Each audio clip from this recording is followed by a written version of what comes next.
Hello and welcome to Someka Google Sheets tips video. In this video, we're going to use VLOOKUP formula in Google Sheets. We can retrieve matching data from a table with VLOOKUP function.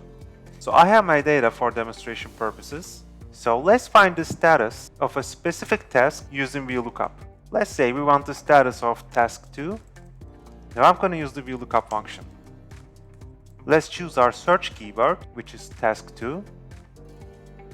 Now we're going to choose the cells with the data. The status data is in the second column, so I'm going to put 2, and we want the exact match.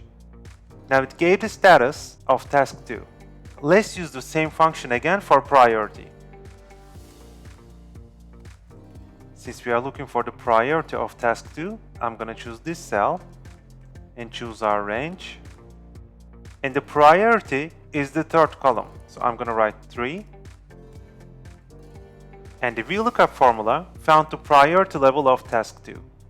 And this is all dynamic. We can change the task to see status and priority.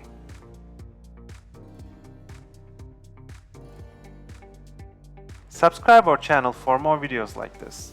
Thanks for watching.